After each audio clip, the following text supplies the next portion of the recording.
I am calling this meeting to order.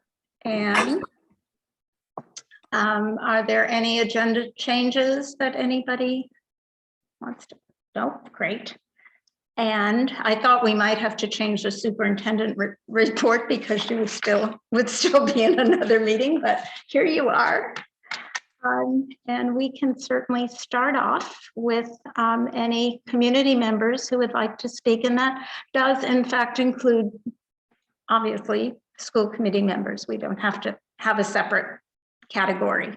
So any citizens who would like to speak? Laura? Yeah, I just want to just say thank you to Mary Beth and Claudia and Brooke and Mary Ellen for whatever weeks it was. It feels like 1,000 weeks ago, but when the COVID little spike hit, and I mean, you all just worked round the clock over the weekend to implement test and stay and to get what needed to be done. And I can't thank you enough as a both parent and school committee member. It was really remarkable. So thank you. I can't imagine the work you put in and overtime and stuff. So again, just thank you for that. That's so nice, Laura. Thank you so much for saying something. I think that Mary Beth can weigh in, but I just think that it was such a team effort. And I think that everybody pulled together and did what they had to do. And I don't think anybody thought about what day of the week it was. It was just what we needed to do. And I'm so proud of the Wellfleet community. And I'm so proud of the Wellfleet staff. So I think hats off to everyone. I'm really, really proud of everybody there. So thank you for saying that. Thank you, Laura. We are the West family. We take care of it, and it's so true what Brooke is saying. It doesn't matter what day it is. It's just the job has to get done, and we have to make sure that everyone is healthy and safe. And if people aren't healthy, how can we get them healthy, and how can we keep others healthy? So it's pretty remarkable working with that Claudia Cope-Croson. She is just an incredible, exemplary healthcare professional. So I'm very grateful for everyone. Thank you. Thank you very much, Laura, for that. You just covered part of my superintendent's report. Yeah, no, never. My chair's report. So thank you. Does anyone else have anything to say? I think I'm just going to share one thing that Jill had mentioned that she'd like to talk about, and she just had something to say about the playground, and she wanted to remind the playground committee and Mary Beth that Cape Tech what might be a good resource for a playground building, and that she knows that they worked on one for Dennis Yarmouth for an elementary school there. Just one thing. She will have no collaborative report, and she's in favor of all the resolutions, and she really wants to go to the conference as much as possible. What's her input? Anybody else? Then we can start off with the chair report. And first of all, I too would like to express my deepest respect and gratitude to Mary Beth and Brooke and Mary Ellen Reed and Claudia Croson and the entire staff of the elementary school, Wellfleet Elementary School, for their responses to the uptick in COVID cases a couple of weeks ago. With quick efficiency and a no-nonsense attitude, they spent a weekend, almost 2 weeks ago now, a week and a half ago, developing a test and stay program at school. They reconfigured classrooms and cafeteria space and program delivery to ensure the safety of our students and staff members, communicated effectively and transparently with the community, and remain flexible with boots on the ground for the entire week as conditions continue to change.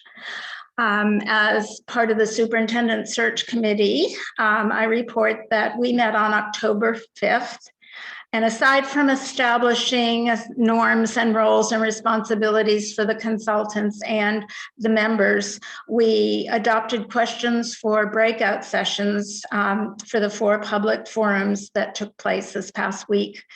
We'll ask staff and community members to complete surveys on desirable superintendent leadership traits. The surveys are pretty much the exact same questions we asked at the forums. I urge everybody here, if you have not filled out a survey, please take a few minutes to do so. We also agreed on a proposal for expanding the search committee by including 2 building administrators, 2 teachers, 2 parents, 2 students, and 1 member of the central office staff. This expanded committee will meet next on November 10th to review notes from surveys and forums and to create a job posting. Jan Plowey provided me with a quick update of the Lawrence Road project. Members of the Housing Task Force have been considering the 3 proposals submitted to the group, interviewing developers, checking references and making site visits. And they were, at the time that I spoke to her, we're hoping to make a decision by mid-October. And Jan said she'd be happy to come to our November meeting if there is an outcome to the decision by then, and she's hoping there will be, so we can put her back on the agenda for that. Any questions at all? And seeing none, Brooke? Sure, thank you. Good evening, everyone. I'll just try to highlight some of the salient points for the superintendent's report. I know that you've got it all, so I'm certainly not going to read it. I do want to just speak a little bit about the COVID update. We continue to see multiple cases of COVID across the school district, and there's definitely an uptick in our elementary school level with our youngest children. And it's interesting because we actually, Mary Ellen and I had just met with the notion of putting together a test and stay plan when your situation happened. And I can still see her turning to me and saying, it's not even going to be a pilot project anymore. We're going to put it right into place. And so hats off to everyone, because it really was our initial journey for a test and stay process, and we have since used it in other schools. So Wellfleet was our maiden voyage with that. Thus far, everything has worked quite smoothly, but I just want parents to know that we still need to maintain vigilance with the hand sanitizing, the distancing, the masking. All of that needs to continue. We hope to begin a process shortly to monitor the high school population to see if they've met the target of the 80% vaccination rate, but we're not there. You'll see more information roll out in the next week or 2 weeks with regards to that. Number 2 is the 90-day entry plan, and you'll recall that I put that into play just shortly after I came into the district, and that's now complete. There's just a couple of lingering meetings that we couldn't get into that time, and those are really with our key legislators, but all of the local municipal leadership, chiefs, etc., I have met with all of them now. It was just a really wonderful opportunity to meet with so many people. I was teasing your chiefs and said, anytime I have a bad day, I think I know exactly where to go. I'll be driving up to Wellfleet to meet with the fire chief and the police chief. I enjoyed my time so much with them. They were amazing. My plan, of course, was very similar to Dr. Millen's plan. It was really focused on listening and learning and learning about Nauset schools. And I feel that the meetings really did that across the district. I just felt that they helped to create a really rich tapestry of understanding the Nauset public schools and all those things that make it really a unique and special environment that prepares our students for life beyond that K-12 experience. So I really enjoyed it. I'm really glad I put it into place, and it feels very good to be able to check it off now. Number 3 is the superintendent annual goals. I'll come to you next month with those. Every year, a superintendent basically establishes 3 to 6 goals that they look at across the district. They generally are tied in some form or another to student outcomes, professional practice, and district improvement. And you'll see that this basically follows the DESE annual process that's articulated for superintendents across the Commonwealth. With that said, too, I know that you'll note underneath each one of my items, I always have the standards listed, and those standards, of course, align with the DESE and the standards for the superintendents. So if you ever wondered, what are those? That's what they are. They're all linked back. Number 4 is a hiring process protocol. We started to put something into place immediately after I entered into my role with NOSIT, but I think Joanna Hughes has just amped that up a notch, and as she connected with all of our principals, of course, and I feel really good about the process that we've articulated. It's been well vetted. I want to thank our administrators for all of their efforts in helping us to come to a nice conclusion. So we basically have a couple of different processes in place for across the district now, and the different levels that we hire at, so that a principal basically almost like a cheat sheet, they can look at it and say, oh yes, for this, these are the things that I need to make sure are done. Here's who needs to be involved. And so it's just a nice articulation of everything. So thanks to everyone involved in that process. It worked very, very smoothly. Enrollment, you have the numbers in your packet. I'm not going to speak much to that. Other than I would say that we do have some students out this year. I would take some of this with a bit of a grain of salt. Some of our students are out because of the mask mandate. Probably about 10 students across the district are out because of that. We also have some other students that are that have just chosen to remain at home for homeschooling this year because of COVID. So I'm not sure what other districts across the Cape are seeing, but that's certainly a little bit of a trend that we've seen this year. So you'll see that reflected in those October 1st numbers.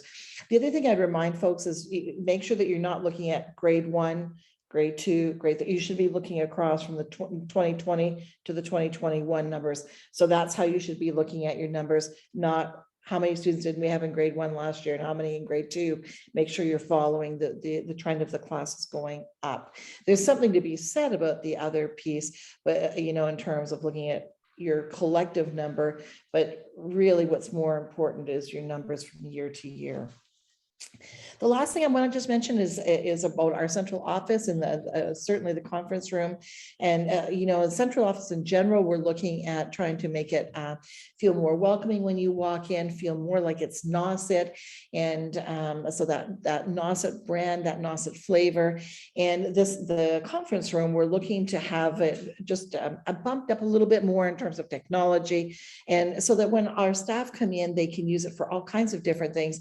I certainly had a vision, but my vision didn't come close to where it ended up being. And so I'm very grateful to Ian, Mac, and Ralph for all of their efforts. They just took my small vision and just made it something really special. And so we have used it, and they had technology within the district. They were able to kind of cobble things together, and they had one of these or one of those, and it just came together. And now, we've used it quite extensively since they've installed it for meetings and for all kinds of things. So I'm so grateful. So special thanks to both Ian and Ralph. It has been well utilized, and it will continue to be well utilized. So special thanks to them. And that's it for me tonight. Happy to take any questions. No questions? Great. Thank you. Thanks, Martha.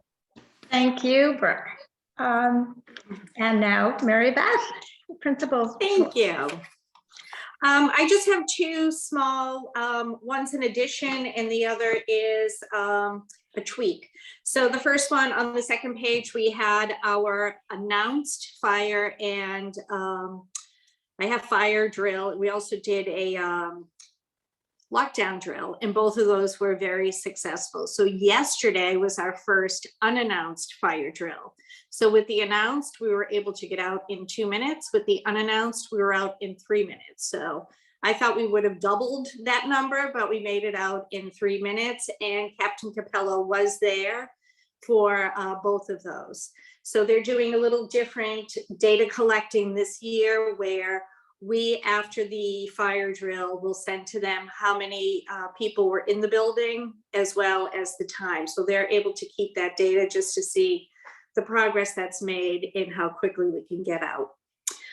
And the other thing on the last page, our annual Pumpkin Harvest Day. This year, because of the uptick in cases, we decided to, instead of having one day where students are going into the art room, that each class we're going to do a pumpkin harvest week. So I'll be picking up the pumpkins on Sunday. I'll be delivering them to classrooms so that all students have a pumpkin to choose from. And so when Mrs. Gallagher goes in for their art classes, that's when they'll be decorating their pumpkins. So a notice is going out to parents on Thursday so they know of that change to our annual celebration. And that is it. If anyone has any questions, I'm happy to take them.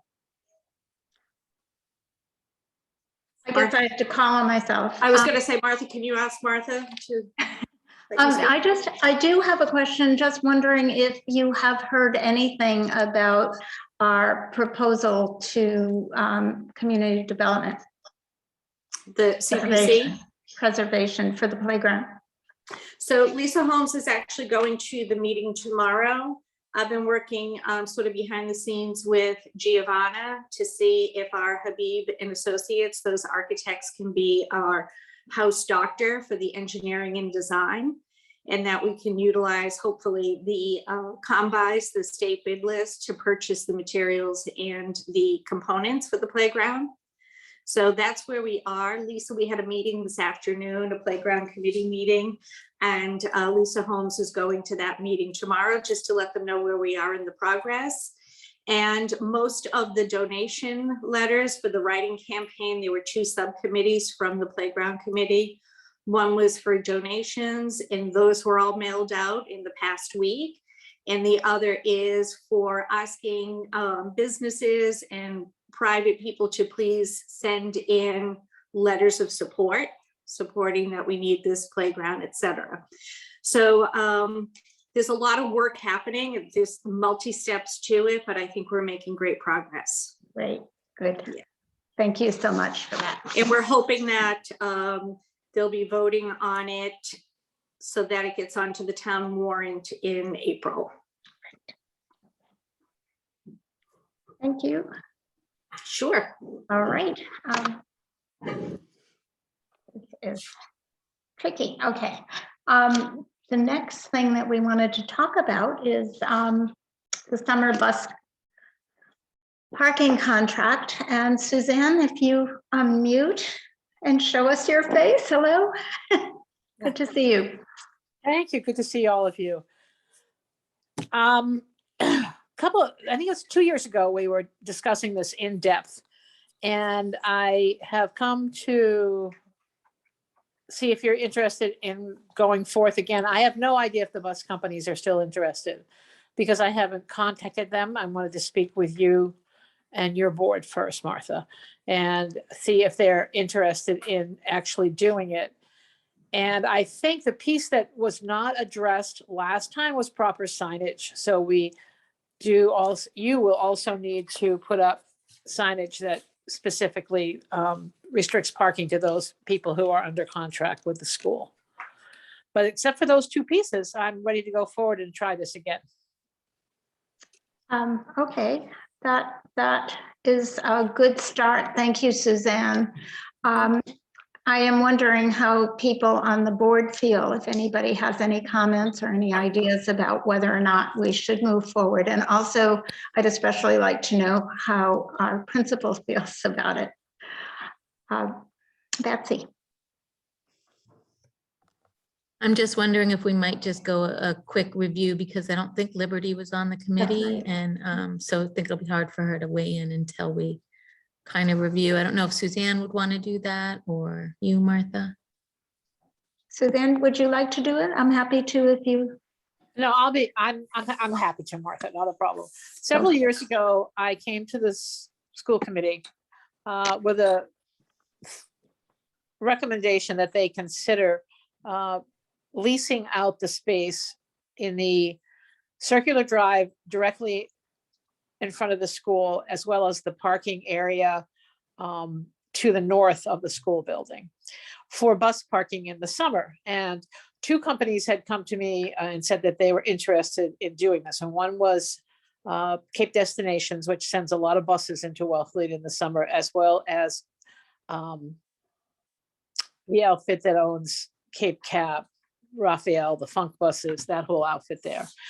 And they were both interested and willing to pay $5,000 a summer. In return, there would be a portable toilet placed for the drivers, because the only people that would be in the school would be the drivers of the vehicles. None of the passengers would be using the school as their as part of their journey. I am pretty sure, though it's only anecdotal, that a lot of the customers of the Funk bus and the Cape Cabs and the vans and all that park at the elementary school at no charge and are picked up there and transported to the Beachcomber. So if you were willing to regularize that area and charge money for it, then my original proposal was, and it's up to you as a committee, but my original thought was that the $10,000 a summer could go to a field trip fund for Wellfleet Elementary School to be used at the discretion of the principal and the faculty. And that's it. There were a number of details that were discussed at length. I think one of the issues that has come to my mind in the interim is that companies other than these two that pay the $5,000 per summer might want to park there, and you might be able to add on a per diem parking rate if you were interested in doing that. But that's, you know, for future discussion, but that is the basis of it. And before the summer of 20 dropped, because this was in the fall of 19, we all know what happened on March 16th, 2020. So it didn't happen in 2020 or in 2021, but I think early on, Martha emailed me and said that buses were parking there anyway. So it seems appropriate to request compensation for the ability to park there during the busy weekends. Yeah, it was as much a matter of our own liability or the town's liability if anything happened to the buses or to one of the drivers or anybody else in that area without, as they were parking there, without some sort of contract which stated that the town was not be liable and we would not be liable. So having them park there willy-nilly seemed to me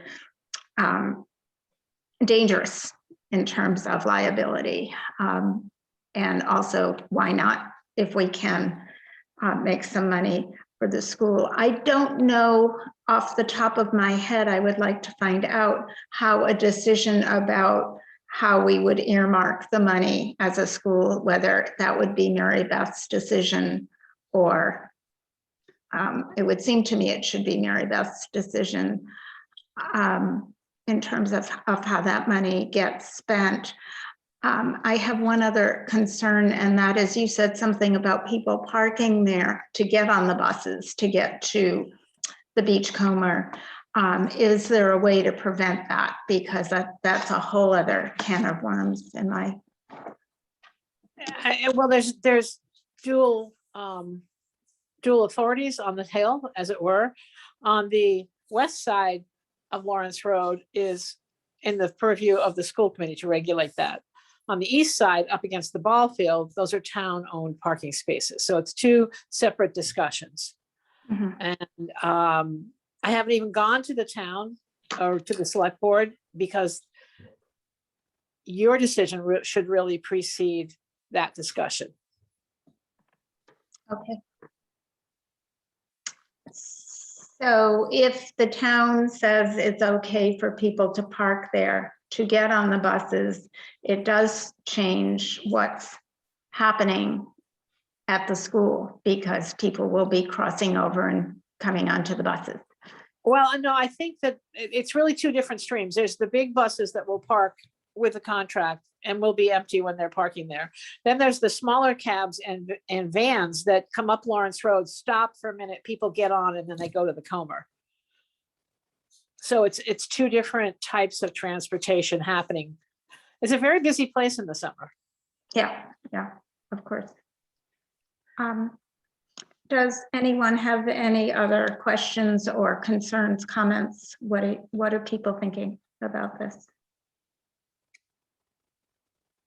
Liberty. My question was about the liability, and then my other question is, we definitely don't, I mean, I guess this is more for Mary Beth, but we wouldn't need that area for like summer school or any summer programming or anything if they're in the circle. That wouldn't jam up parents. Well, the only thing is we potentially have two projects going on this coming summer, one being a playground project, the other being the fire suppression system. So I was just trying to visualize because that north parking area would be where trucks would need to come in to access the playground area. So I was wondering about the other blacktop area where the temporary police station was a few years ago, if that might be a better spot for buses for this coming summer, if we have two projects going on. So keeping the could- buses on the east side of the road as opposed to the school side, the ball field side. Yeah. Ball field side where that blacktop is, that is a parking area now. It's, there aren't any lines painted there for parking, but it's used as such. And that would be town property, so it wouldn't be us.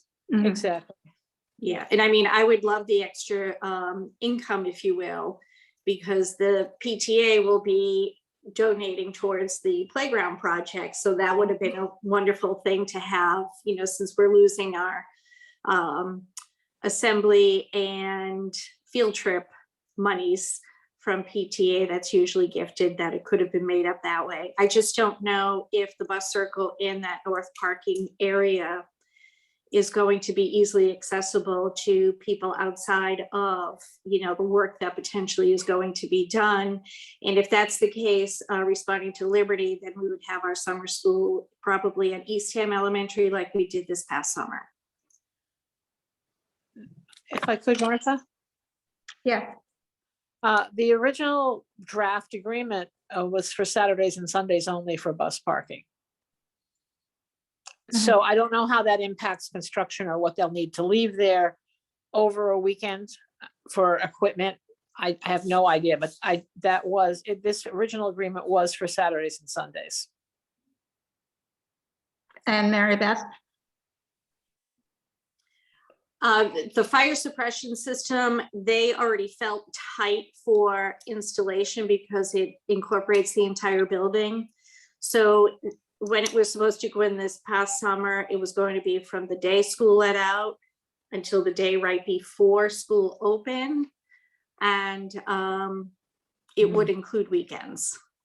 Yeah, I'm a little uncomfortable with the tightness of, and we all know the fire suppression is paramount.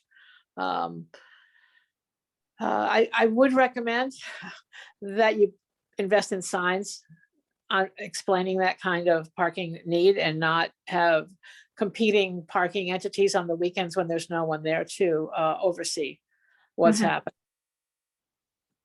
And we did do that. We did ask the DPW to put signs up. Good. That actually did happen finally this summer. It took a while, but it did happen. And that covers us also, or the town, in terms of liability, because Right. If the signs are there saying authorized vehicles only, they're parking there at their own risk at that point.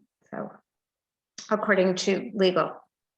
Right. Yeah, I think it might be too tight this summer because I had forgotten. I confess I read about them in the warrant and passed over them because they're not my responsibility, but I think it might be tight this summer with all the activities and to try to slot bus parking in there as well. Are we in agreement with that? Nod your heads. Okay, all right, then perhaps we'll table it for this summer. Summer's always going to come around again. So Yeah. it's not necessarily a dead issue yet. Right, right. All right. Thank you very much. Okay, well, thank you for your time, Suzanne. I really appreciate it. You're welcome. For your Bye-bye. flexibility. Bye-bye. And an MCAS update. Is that Mary Beth? Or is it Brooke? I'm going to start with Robin actually tonight. Robin's going to do a Hi, broad Robin. overview, and then Mary Beth will kind of drill down a little bit for Wellfleet. Great. Okay, Robin, thank you. No worries. Robin Millen, Director of Curriculum Instruction and Assessment for the district. Thank you for having us, or me and Mary Beth here tonight to talk about the MCAS system. So Mary Beth, I'm going to share my screen if that's all right. And then you can Oh, finish. sure. Okay, let me do that first.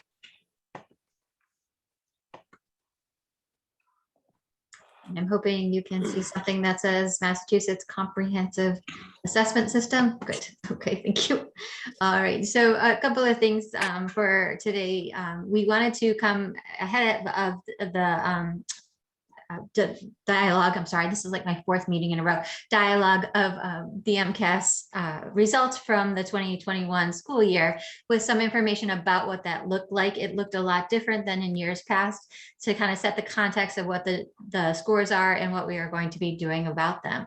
So the screens that I'm going to be presenting come directly from the Massachusetts Department of Education, but they're important things to kind of set the context for when you're looking at scores. We know that people love to look at these scores and compare their scores to other school scores and across the state and state averages. And it's important to know the context of the 2021 assessment. And I would actually caution you to be considering them as you're doing this kind of evaluation of the Wellfleet scores.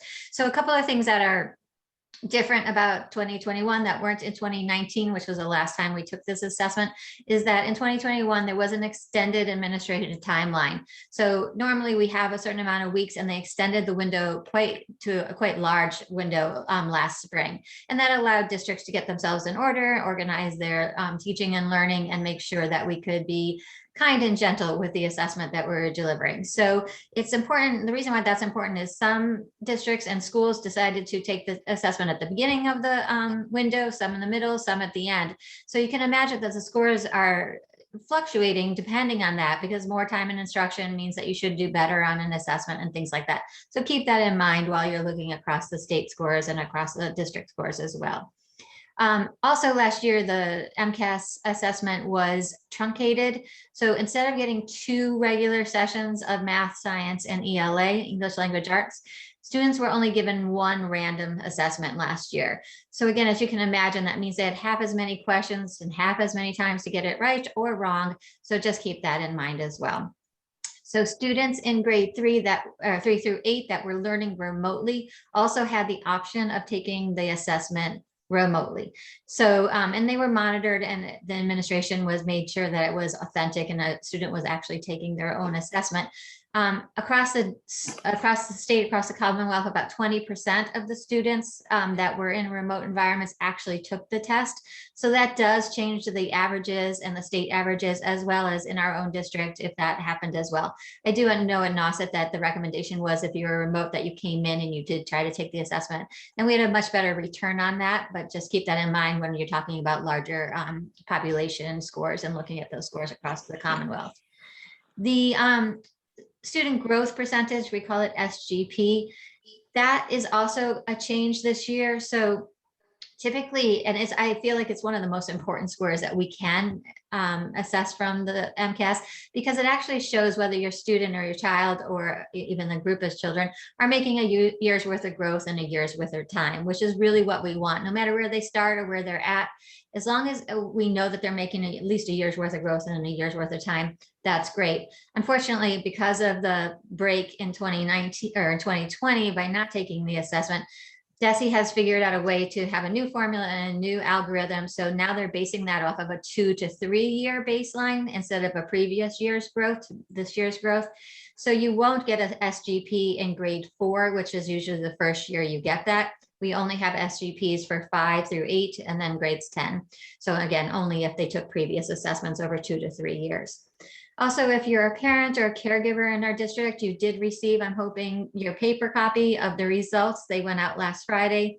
So they should have been there yesterday, but all of our mail goes to Providence and then comes back in. So maybe today was the other. So I'll talk a little bit about the change in the reports too, just so that you know. So this is district scores, and it's just important again to kind of look at it because the district is, or the district, but also the state is really evaluating the potential impact of COVID. So these are English language arts change in achievement level scores.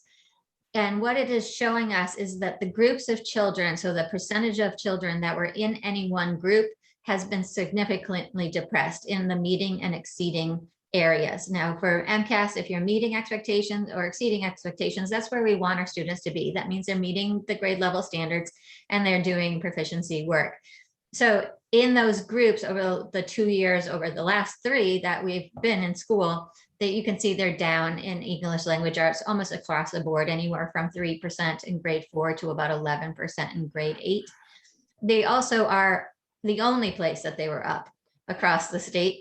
And we actually see this trend here in our district as well, is that they're up in ELA and math.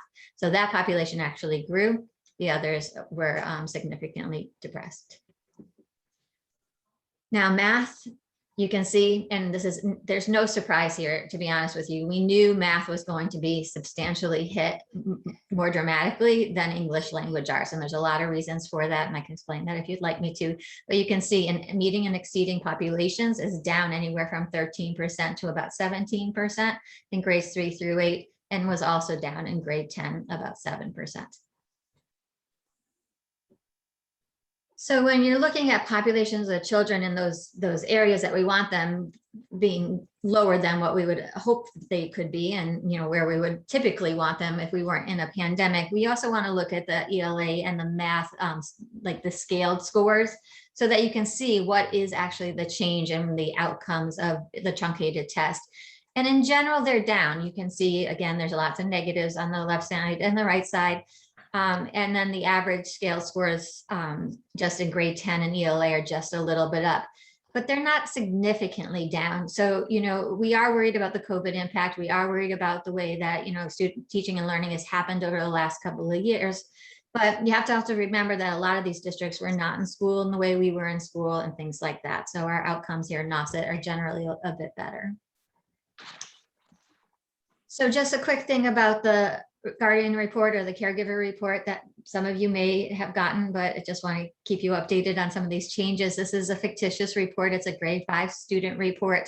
It's his English language arts scores. So one of the ideas is they tried to make the parent and the caregiver report a little more accessible, a little easier to read, a little less words, so that you can really kind of chart your child's growth and their achievement scores.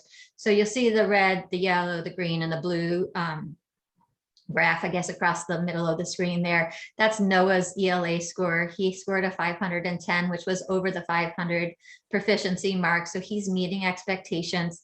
They do give guiding questions if caregivers go on the internet and on the Massachusetts Department of Education website. They will give you guided questions to ask your teachers, and you can even ask your child some of these questions. What are particularly new is they're giving those two bottom graphs. So one is the like your child over time. So if they were in anywhere from 5th grade on, you'll see the 3rd grade in the 5th grade report, and then 5, 6, 7, that type of thing. So whatever the history of your child's scores are, and that way you can see what the personal impact of COVID might have been on a child. They also, in the middle of the screen, have a blue and white score graph now, which is actually the student growth report. And again, I believe NASA and the teachers and us value that report more simply because of the year's worth of growth and the year's worth of time. So I'm going to change this because, and this one kind of blows it up a little bit more. You're going to be able to see your child, if they took a previous assessment, the 2019 score, the 20, all the way back, 2021, 2019, 2018, whatever they were in MCAS assessments for. And that way you can really see over years what the impact might have been over this last 20 months, almost 18, 20 months. So Principal Rodman is going to share with you the Wellfleet outcomes. Thank you so much. So here are our school results, and as you can see, we're just about where the state average is. But the first thing I wanted to talk about was the participation rate. Of course, with Wellfleet being so small, one student is quite a percentage point. So for example, for grade 3, we had all students participate. We did have, just to give you a little more data, we had 2 students that were new to that grade level as well. So 14 students total did participate, and 1 student, of course, would equal about 7%. In grade 4, we had 1 new student, and we had 2 students who were in remote learning, and they came after school on the same day that grade 4 had taken ELA and math, and they took that test with me in a classroom, or actually it was in Mrs. Francis's office. So it was nice to be able to have our remote students come in to participate in that. So 100% of the students did participate. So with the 18 kiddos, 1 student equals about 6%. And in grade 5, we had 87% of our student population participate, and that was 11 students. We had 2 remote students, and those were refusals. So I just wanted to highlight that for you as well. And when we talk about comparing the change in achievement levels from 2019 to 2021, there was really a push to look at grade 3 from 2019 and the change over time for, into 2021 as 5th graders. And it was interesting, yet it wasn't surprising, except for math. For Wellfleet, our kiddos did better in math. They were up by 8 points. So although the state in grades 3, 4, 5 were down by -16, Wellfleet was +8. So that is a real cheer. With ELA, the change in achievement levels from grade 3 ELA to grade 5 was -7, and the state average was -6. I think that's really it. The scaled scores, for the most part, we either are just about equal with the state scaled scores or a little higher. So for that, we're quite proud of that as well. That was it. Okay. Thank you, Mary Beth. Does you. anyone have questions for Mary Beth or for Robin? And thank you, Robin. I can't see all of you at once. There you are. Any questions or comments? Okay, seeing none, we will move on to the fiscal year 22 expenditure report review. And I'm hoping that's Giovanna. It is.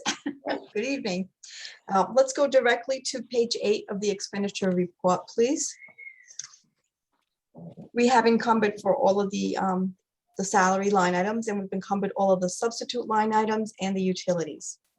We have not received invoices from Cape Cod Collaborative for the transportation as of this reporting. So the amounts have not been encumbered for regular day and special education. We did receive the invoices after the report was generated, so we will report on that next month. There's been changes in staffing and replacement. Some have been at a lower step or a higher step, or not replaced as of this reporting. So I'd like to identify the items within the report that reflect this. So starting with the salaries teachers, line item 4014, we see a positive variance of $38,049. Line item 4064, the special education teacher salaries, we see a negative variance here of $25,873. Salaries ed assistants, line item 4019, we have a positive variance of $22,513. And line item 4070, special education salaries ed assistants were over the negative variance by $31,100. And finally, the salaries custodial line item 4048, there's a positive variance of $33,612. That is due to a position that's vacant that has not been replaced as of this reporting. Just to mention, we did have some prepayments in fiscal year 21. The transportation, we prepaid $38,189 in transportation costs, as well as special education preschool tuition of $25,578. Next month, we'll report on variances that are greater than $1,000 since this month's reporting. And that's my report this month. Are there any questions? I guess not. I think you've stunned us again, wowed us. Thank you. You're welcome. And our budget timeline, which I think was in our packet. Yes, it is. That details the process that we go through annually with respect to the budget. If you would like, I can go through it in detail. If you have any questions, I can answer any questions. I think there may be, it's pretty clear to me, but I've seen them before. I'm wondering whether Laura or Liberty might have questions about it. Okay. Laura. Yeah, I just assume if the playground, happens quicker, I assume everything just moves up. Is that how it kind of works? Or no, it doesn't. No. No. Okay. Mary Beth. The budget timeline, the calendar is what you're referencing. And so what this is letting you know is that for Wellfleet, we have to report our October 1 numbers for enrollment. And then Giovanna will be so kind as to send all of the budget materials to the principals by October 25th. Last year, she sent it about 3 days early, so she got an email from me. And then, so we start working on, so this timeline is just starting to show you all of the prep work that's going into the budget before it gets to town meeting. It's always surprising, even after, I think this is my 7th year on the school committee, and I'm always surprised at how early this starts and how long it goes on before it ends as well, and how much work goes into it. So thank you very much, Mary Beth.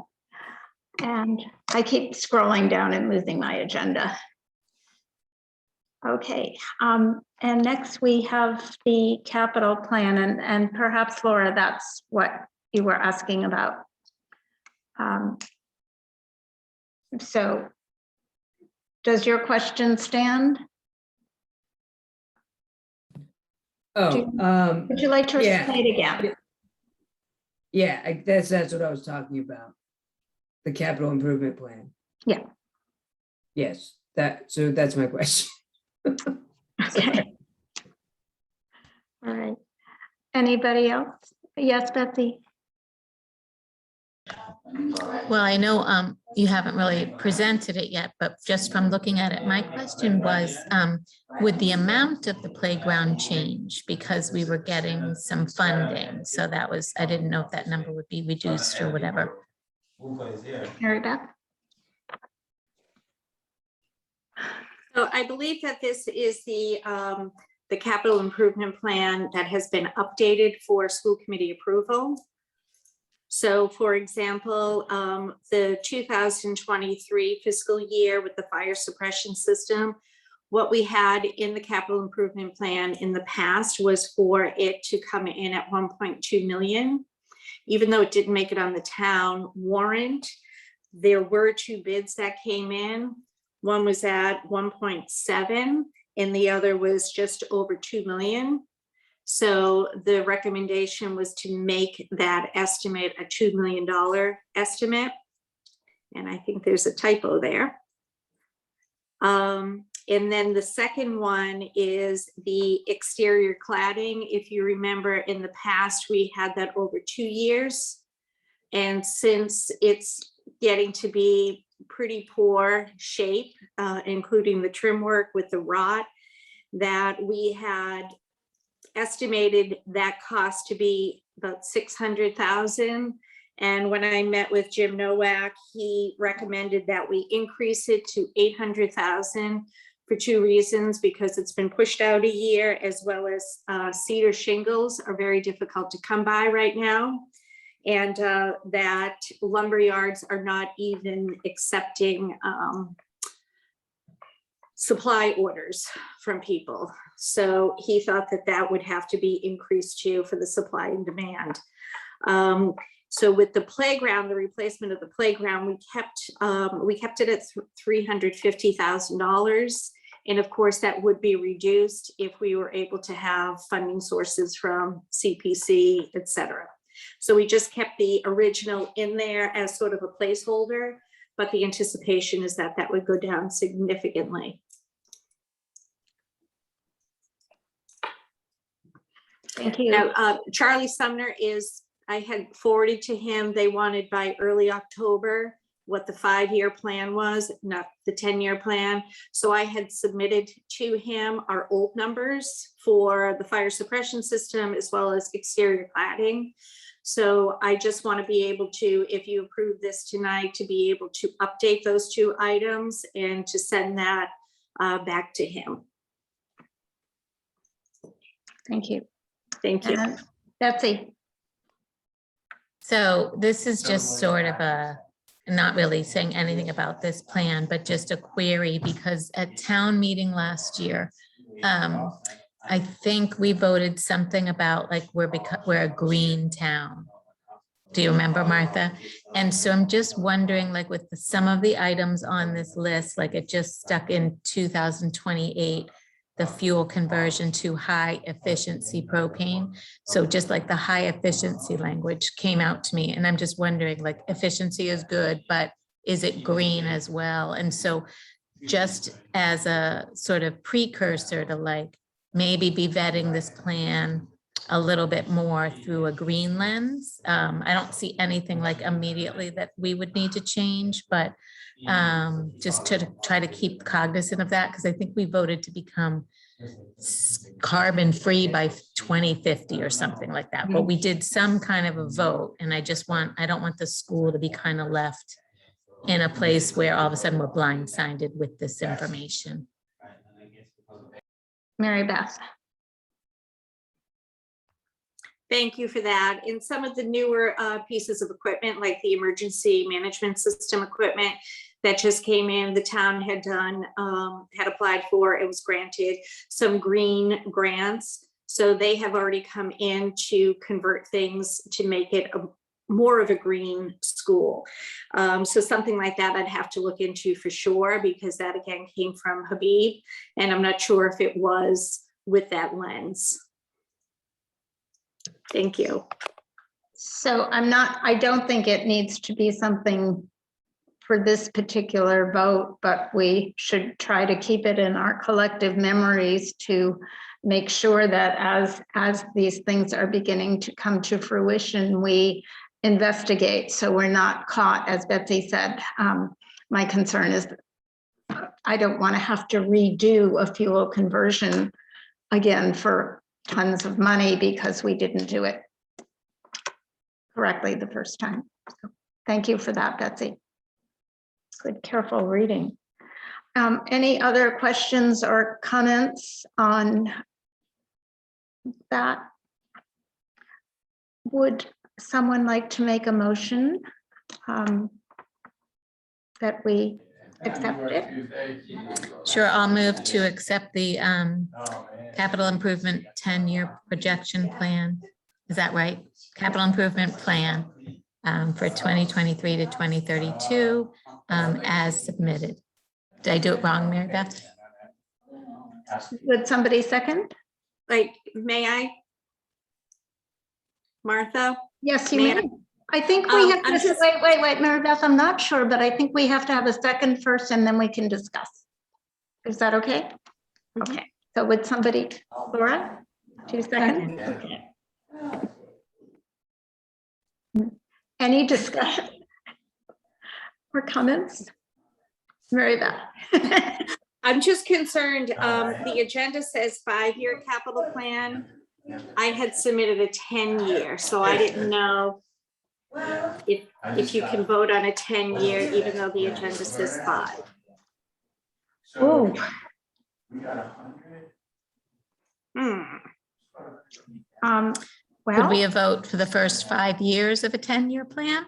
Yeah. Okay, I'm Okay. going to amend my motion then. Oh, so I guess we should vote nay first and then I'll amend the motion. Yes. You knew. okay, so all those in favor? No, No, Liberty. vote it down. Okay, good job. Okay, so I would like to make a motion to approve the capital improvement plan for 5 years. A second? Laura?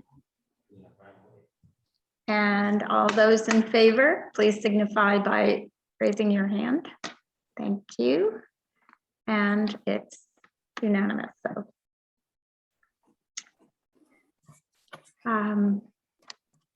Scrolling back up to the agenda.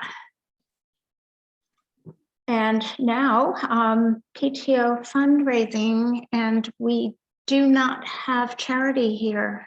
And I'm not sure why, because I know she's very keen to do these. Is anyone able to speak to these? Have you all seen her list? Oh, Mary Beth, go ahead. Yeah, I just wanted to make sure that you had the list. I do Yeah. believe she planned on being here tonight, and she was eager for Yeah. to hear if things are approved because things are moving. Yes, I do hope I have it. Yes, okay. So I will read them through, and then I guess the question is, can we vote them in as a block, or do we have to vote for each one? So perhaps if I read them through, and if people have questions or concerns about individual items, we can discuss it. And if it seems that we can't move forward on either of them, perhaps then take a vote on them individually. Just briefly, this is the list of fundraising hopefuls. The first one is book fairs, and they're going to be this year. The difference will be the book fair will be online and the items will be shipped directly to families. And if the COVID status changes, then perhaps a second book fair in the spring that would be at the school itself. Again, pending COVID status, West Fest. Live Wellfleet merchandise, including bumper stickers, beach gear, water bottles, coffee mugs, reusable bags, beach towels, etc. These so far are all things that we have had here in the past. Stop and Shop rewards. AmeriGas also does some sort of a reward refund thing to the school. A new one is a pie sale, which requires online ordering and scheduled pickup, which can be outdoors and COVID safe. And it will be, I believe, the pies will be available for Thanksgiving. Raffle for theme baskets, kind of the way we have done, or they have done for spaghetti night.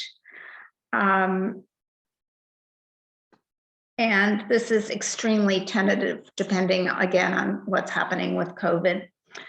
A spaghetti or barbecue dinner in the spring, again, if COVID status allows, and a painting night for adults, which would be done virtually, and it would be done in person only if COVID status allows them to do that. So any questions? Or, yes, Mary Beth. Was the holiday bazaar on that list? No. I wonder if I have an old letter. Is that possible? don't know. Do you mind if I look at my emails? Please, I yes. attended the PTA meeting yesterday, and they were sort of starting the planning process for a holiday bazaar where they would have vendors. It would be December 11th, which is a Saturday.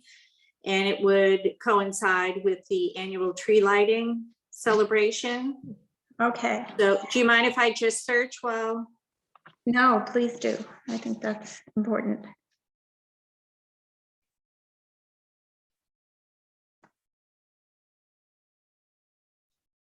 I should check mine too.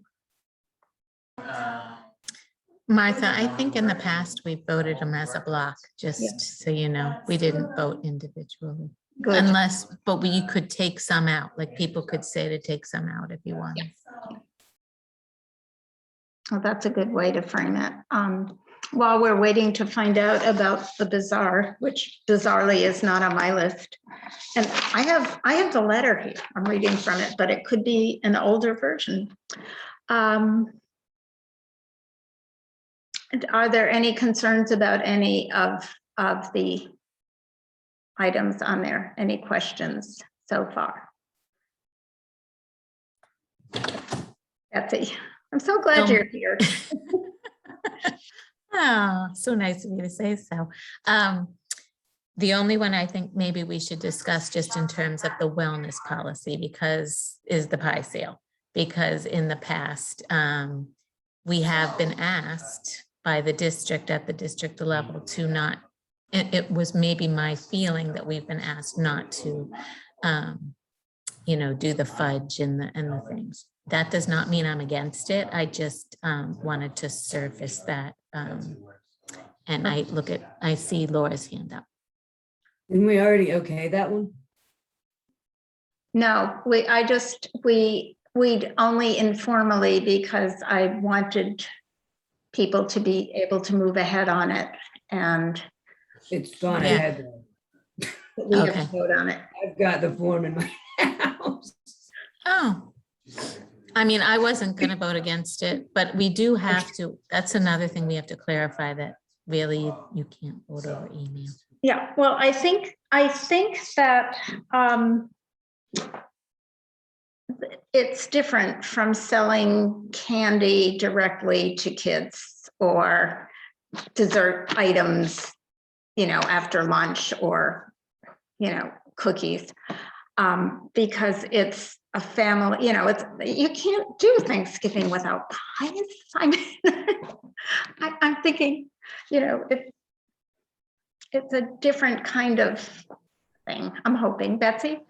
Yeah, and then I would just back that up with, if we're looking at the entire list in that wellness lens, we can see that there's a balance of, it's not only selling foods that are unhealthy. So we have many other ways in our PTA where they're, trying to make money. It's not just through selling foods that are unhealthy. I think that's the kind of lens that we would need to take with it, and not necessarily whether the one particular food is, delivered to kids or whatever. That's would just be my input. So I like that perspective.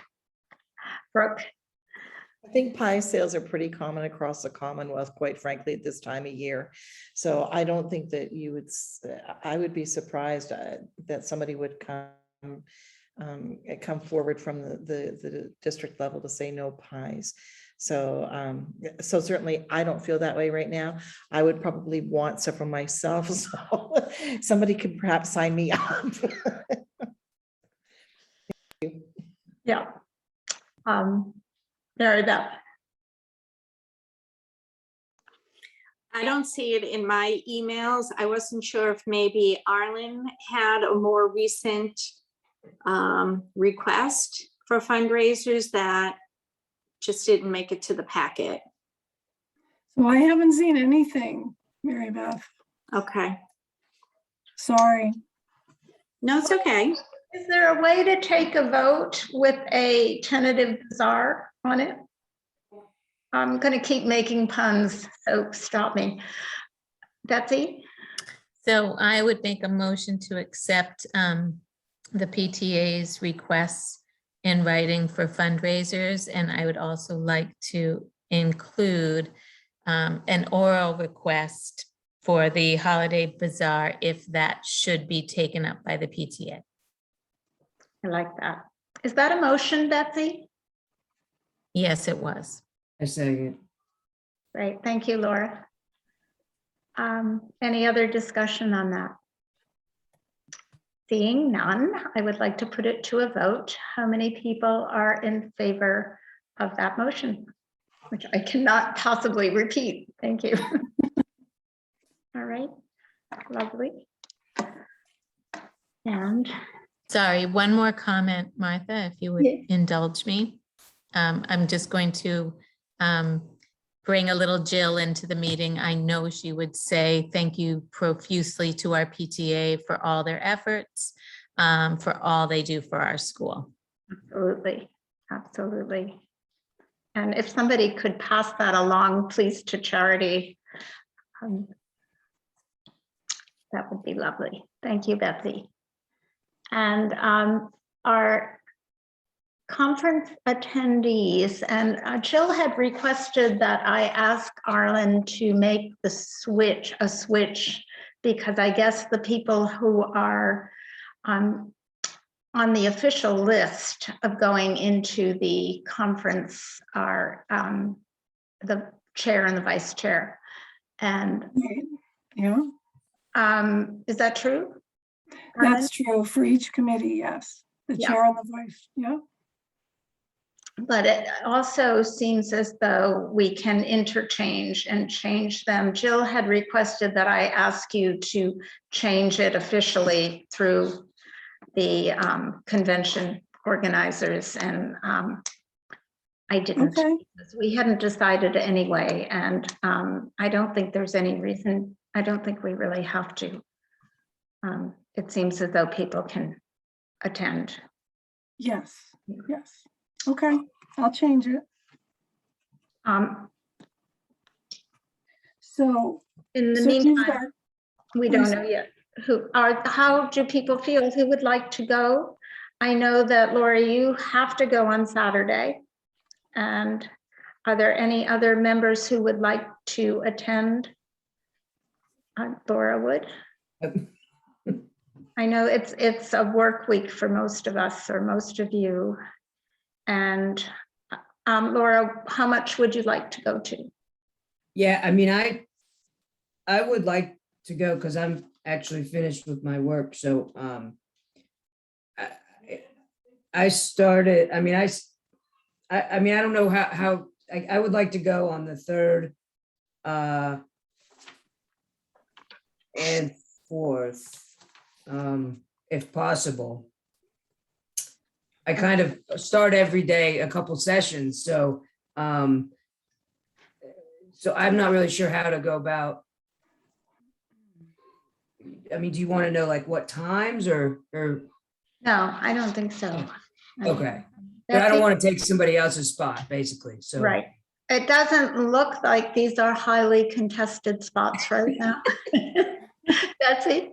No, they're not, but I also remember Arlen's email that said that even if more than us want to go, that they could pay, we could pay a per diem rate or something like that. So I think that anybody who is willing to take their own time to go and attend, I wish I could. I didn't quite build it into my schedule this year, but the sessions are invaluable, I think, as you grow as a school committee member. For sure, for sure. And Brooke? So Martha, this is just for Arlen's purposes. So Laura is likely the only representative that's going from Wellfleet. Is that what I'm hearing? So that No, Jill wants to go. Jill wants to go as well? Okay. If possible for all of them, but she doesn't want to claim the space if other people are very keen to go. Right. So what I'm hearing is, sorry, Jill and Laura would be the candidates, the representatives going from Wellfleet, right? So Arlene, is that clear? yes, it is. Thank Okay, you. great. Yes. And then, you know, if anybody does find a gap in scheduling and you would like to go, either let me know or talk to Laura or Jill directly about it, and we can work that out, because I'm sure people would be happy to share that as well. So, and it's hard, you know, Liberty, you look so sad. I know you work full time. You can't go. I get it. It's not a problem. And maybe I'd like to go. The problem for me is more that we're sharing one car and I don't know how busy the search committee is going to be that particular week. I could check it. But for now, let's leave it as it is. And the resolutions, you've all had them delivered at least once, maybe twice. Some people may have received hard copies in the mail. And I guess we should just go through them one by one. I actually am going to call on my vice chair for this because I don't remember how we did this. I think we did go through them one by one, and I think that the, administration, if there were questions, were always well equipped to help us understand certain things. And then I think Laura sort of takes notes on the will of the group so that she can vote accordingly. Great, thank you very much. Brooke. And all of our other committees have voted it as one, as a total group of 9, unless you want to pull something out. But all of your other peers in our NOSIT family have taken the vote as one single vote for all 9 of them. And the only thing I would say, and thank you, Betsy, and if there are questions, if I can help you out, I think one of the key things that I would encourage that you take away from all of those resolutions is to keep in mind that what you're really doing through your support of providing support to vote yes on this, on all 9, it doesn't, or any one of the 9, is because what you're really saying is to MASC, we support the support that you're going to give to this. So that it's not a finite, like you're not saying, oh my gosh, I really feel strongly about this or that. It's not a finite decision. It's about adding a level of support to MASC who's moving forward to support whatever it is of those 9 items. So I just want to be really clear on that. I don't know if I was clear. I'm like Robin. I think this is too many back-to-back meetings. Was that clear? Did I miss something there? Very, very much so. Thank you. Thank you. Sorry. Betsy. So with that said, I want to amend my advice. So the conversation might be able to move along if we talk about them as a group and people ask questions about the ones they have questions about, which PS, I do have one. And then we can just go ahead and vote instead of taking the time to go through each one. Right, yes. So because I have the floor, I'm just curious about Resolution 7, because I'm not sure I understand receivership. So I didn't know if Brooke would be, or Robin would be able to speak to that. Brooke, please. Sure, I'm happy to do that. And I just want to, first of all, read the resolution component. So basically, yes, this is about school committees and receivership, and there aren't many schools, school districts across the Commonwealth that find themselves in this position. You're looking at Holyoke pretty much, and Southbridge, and they're very, very few. This is not a common thing across the Commonwealth. And really what it's saying is that be it further resolved that MESC support local initiatives and legislation to restore school committee oversight of the superintendent and or receiver, including but not limited to. And so in essence, when the state takes over, Betsy, the whole notion, the old idea of level 5 type thing, when the state comes in and says we're going to take control of this district, one of the first things that has been previously lost through that process is the school committee's level of involvement or authority, and that's kind of been taken away immediately. And really what you're seeing here is MASC saying, wait a minute, we think that there still needs to be a good solid voice. Now, I've seen up close, for example, Holyoke and, the school committee, they have some wonderful school committee members on Holyoke. And, I really think that they would have preferred to have had more of a voice at the table than they did after the state came in. So I think that that's really what this is looking at. Thank you. Betsy? Sorry. Is So there I want to thank, Yeah, so I do want to follow up. It might not be appropriate for here, but I'm just curious because what's going on in Lawrence right now. So they're in receivership and it's been 10 years, right? And we're not seeing a change. So that to me is reason enough to vote to really support this because, you know, it's easy for the state to come in and say what, how, and blah, blah, but they're not doing it either. So I just am like, okay. So I just wanted to clarify that. Thank you very much. Yeah. Thank you, Betsy, and thank you, Brooke. Any other questions or concerns at all? Wow, awesome. Would anyone like to move that we do something? We can move to accept them as a block if you'd like, or would somebody like to so move? Laura? I think I move to accept all the resolutions as they came. And yeah, to accept them as a yes. Is there a second? Second. Thank you, Liberty. Any more discussion on that?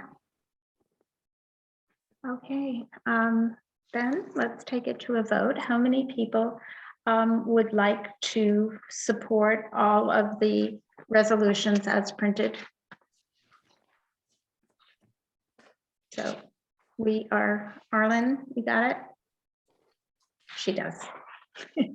Yes, she does. Thank you. I knew you did. All right, well, that brings us to reports and information. Thank you, everybody, for that. And we do not have a report from Jill this time. Any report from the PTA or now PTO? Oh, Nope, they've decided to keep it a PTA oh, in the end. And I did go to the meeting, as I said. So most of the talk was about the sort of pre-planning for the holiday bazaar on December 11th. And they were thinking, since the tree lighting is from 4 to 5 with caroling with Mr. Staker and the students, that they would have it maybe 1 to 6 or 2 to 7, so that it sort of wraps around that celebration. Justin Kinshaw from the fire department was part of the meeting as well. And so they will be potentially contracting with Santa to come in and visit the kiddos. They will have some toys for tots, boxes, for collection boxes around downtown area. And Charity did go through a list of vendors that were interested in participating. So vendors would not have to pay for a table. They will be provided a pop-up tent, and they would then make a donation to the PTA if they made sort of a profit. If they didn't, then of course PTA would not be expecting any monies from them. And I think that was about it. Most of it was around the pre-planning, like I said, for the holiday bazaar. And their hope is that they have it behind town hall in that parking area. So Justin was talking to them about making sure that emergency vehicles can make it in and out of that spot, etc. And that's pretty much where they had left it. thank you very much, Mary Beth. Sure. Yeah, well, I'm glad that might be happening. Okay. That's good. I just ask one, have they gotten, I know we're losing a couple PTA members, have they gotten a good response? They had 5 positive responses. Okay, And I think 3 of them were from grade 1. So we have a little longevity. good. The Behavioral Health Task Force, it will be meeting next, I believe it's next Tuesday. Yes, I'm looking, my calendar's on the refrigerator. Yes, it is next Tuesday, so I will have a report on that at our next meeting. And school council met in December, and I took notes and hid them on myself. I know they're here. I'm sorry, everyone. Okay, here. We actually reviewed the purpose of the school council, which is to assist the principal in adopting educational goals, identifying educational needs of kids, reviewing the school improvement plan, and developing a school improvement plan. And our school improvement plan is really the same as the strategic plan, which just warms my heart.